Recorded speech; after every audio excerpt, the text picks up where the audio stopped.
بسم اللہ الرحمن الرحیم۔ یہ ان دنوں کا ذکر ہے جب مدینہ منورہ کی گلیاں حضور نبی کریم صلی اللہ علیہ وآلہ وسلم کی برکتوں سے روشن تھیں، جب ہر غم کا مداوع، ہر درد کا علاج اور ہر مشکل کا حل صرف ایک ہی در پر ملتا تھا۔ لوگ جانتے تھے کہ اگر کہیں سے مایوسی لوٹتی ہے، ہر در مصطفیٰ صلی اللہ علیہ وآلہ وسلم پر آ کر امید بن جاتی ہے۔ ایک دن مدینہ کی فضا کچھ بوجھل تھی۔ ایک شخص جس کے چہرے پر فکر کی گہری لکیریں تھیں، تیزی سے مسجد نبوی صلی اللہ علیہ وآلہ وسلم کی طرف بڑھ رہا تھا۔ اس کے قدموں میں لڑکڑاہٹ تھی، آنکھوں میں بے بسی اور دل میں ایک ایسا غم جو الفاظ سے بیان نہیں ہو سکتا تھا۔ اس کی بیوی کئی دنوں سے رو رو کر نڈھال ہو چکی تھی۔ اس کی آنکھوں کے آنسو خشک ہونے کا نام نہیں لے رہے تھے، کیونکہ ان کا جوان سال بیٹا گم ہو چکا تھا۔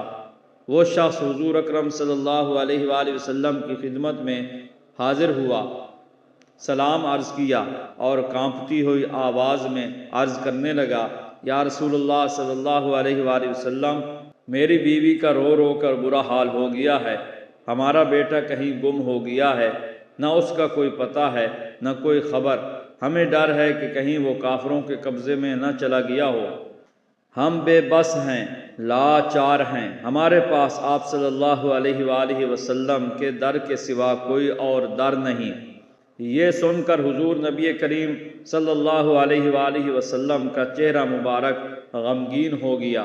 آپ صلی اللہ علیہ وآلہ وسلم امت کے دکھ درد کو اپنے دل میں محسوس فرمایا کرتے تھے۔ ماں کے آنسو، باپ کی بے بسی اور اولاد کی جدائی، یہ سب کچھ آپ صلی اللہ علیہ وآلہ وسلم کے دل کو چھو گیا۔ آپ صلی اللہ علیہ وسلم نے اس شخص کو تسلی دی، اس کے دل کو سہارا دیا اور فرمایا، غم نہ کرو، اللہ تعالیٰ سب سے زیادہ طاقت والا ہے اور وہی مدد فرمانے والا ہے۔ پھر حضور صلی اللہ علیہ وآلہ وسلم نے اس شخص کو ایک ایسا وظیفہ بتایا جو قیامت تک آنے والے غم زدہ دلوں کے لیے روشنی بن گیا۔ آپ صلی اللہ علیہ وآلہ وسلم نے فرمایا، تم اور تمہاری بیوی کثرت سے یہ کلمات پڑھتے رہو، لا حول ولا قوت الا باللہ العلی العظیم۔ آپ صلی اللہ علیہ وآلہ وسلم نے فرمایا، یہ کلمات اللہ تعالیٰ کی قدرت کو آواز دیتے ہیں، بندے کی بے بسی کو اللہ کی طاقت سے جوڑ دیتے ہیں۔ وہ شخص سر جھکائے ہوئے یہ کلمات سنتا رہا۔ اس کی آنکھوں میں آنسو تھے، مگر دل میں امید کی ایک کرن جاگ چکی تھی۔ وہ حضور صلی اللہ علیہ وآلہ وسلم کے قدموں سے اٹھا، دل میں یقین لیے، زبان پر یہی کلمات لیے اور گھر لوٹ آیا۔ گھر کا منظر بڑا دردناک تھا۔ ماں اپنے بیٹے کی جدائی میں نڈھال تھی، آنکھیں سوج چکی تھیں، آواز بیٹھ چکی تھی، مگر جب شوہر نے حضور صلی اللہ علیہ وآلہ وسلم کا بتایا ہوا وظیفہ سنایا تو اس کے دل میں بھی امید پیدا ہوئی۔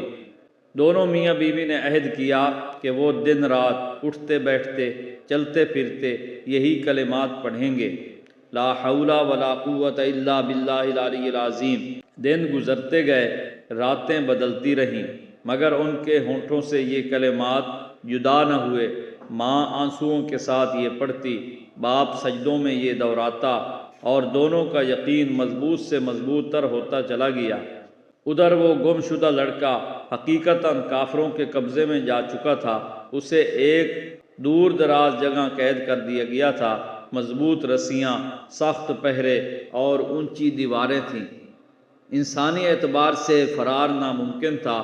کافر اسے غلام بنا کر رکھنا چاہتے تھے، اس سے کام لیتے، اس پر ظلم کرتے اور اسے مایوسی میں ڈبونا چاہتے تھے، لیکن وہ نہیں جانتے تھے کہ اس لڑکے کے پیچھے ایک ماں کے آنسو ہیں، ایک باپ کی دعائیں ہیں، اور سب سے بڑھ کر حضور صلی اللہ علیہ وآلہ وسلم کے بتائے ہوئے کلمات کی طاقت۔ ایک رات جب ہر طرف خاموشی چھائی ہوئی تھی، پہرے دار غفلت میں تھے، اچانک اس قید خانے کی ایک کھڑکی خود بخود کھل گئی۔ نہ کسی نے ہاتھ لگایا، نہ کسی نے زور آزمایا۔ لڑکے نے حیرت سے دیکھا، دل میں اللہ کا نام لیا اور آہستہ آہستہ باہر نکل آیا۔ اس نے دیکھا کہ وہ اونٹ جن پر کافر سوار ہوتے تھے وہیں بندھے ہوئے ہیں، بکریاں بھی قریب ہی موجود ہیں۔ لڑکے کے دل میں ایک عجیب سی ہمت پیدا ہوئی۔ اس نے محسوس کیا جیسے کوئی اندیکھی طاقت اس کی رہنمائی کر رہی ہو۔ اس نے اونٹوں اور بکریوں کو کھولا، اللہ کا نام لیا اور تیزی سے وہاں سے روانہ ہو گیا۔ راستہ طویل تھا، خطرناک تھا، مگر خوف اس کے دل سے نکل چکا تھا۔ ہر قدم پر وہ یہی پڑھتا جاتا، لا حول ولا قوت الا باللہ العلی العظیم۔ آخر کار وہ مدینہ کے قریب پہنچ گیا۔ ماں باپ جو دن رات اسی انتظار میں تھے، جب انہوں نے دور سے اپنے بیٹے کو آتے دیکھا تو ان کی آنکھوں کو یقین نہ آیا۔ ماں بے اختیار چیخ اٹھی، باپ کی آنکھوں سے آنسو بہنے لگے اور دونوں سجدے میں گر پڑے۔ شکر کے آنسو، خوشی کے آنسو، یقین کے آنسو۔ لڑکے نے سارا واقعہ سنایا کہ کیسے وہ قید میں تھا، کیسے کھڑکی کھلی، کیسے وہ جانوروں کو لے کر نکل آیا۔ اگلے ہی دن وہ سب حضور نبی کریم صلی اللہ علیہ وآلہ وسلم کی خدمت میں حاضر ہوئے۔ لڑکا بھی ساتھ تھا اور وہ اونٹ اور بکریاں بھی۔ جب حضور صلی اللہ علیہ وآلہ وسلم کو سارا واقعہ بتایا گیا تو آپ صلی اللہ علیہ وآلہ وسلم نے مسکرا کر فرمایا، یہ سب اللہ کی طرف سے ہے۔ پھر آپ صلی اللہ علیہ وآلہ وسلم نے فرمایا، یہ جانور غنیمت کا مال ہیں اور یہ اسی لڑکے اور اس کے گھر والوں کے لیے ہیں۔ یہ سن کر سب کے دل شکر سے بھر گئے۔ حضور صلی اللہ علیہ وآلہ وسلم نے یہ بھی فرمایا کہ جو شخص سچے دل سے اللہ پر بھروسہ کرے اور اس کے ذکر کو مضبوطی سے تھام لے، اللہ تعالیٰ اس کے لیے وہ راستے کھول دیتا ہے جن کا وہ گمان بھی نہیں کر سکتا۔ یہ واقعہ صرف ایک قصہ نہیں بلکہ امت کے لیے ایک پیغام ہے۔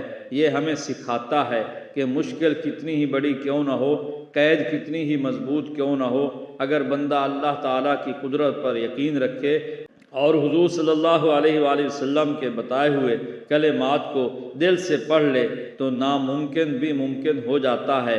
لا حول ولا قوت الا باللہ العلی العظیم۔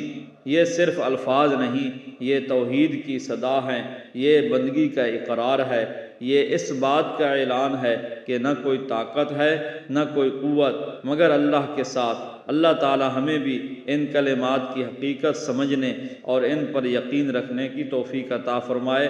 آمین یا رب العالمین۔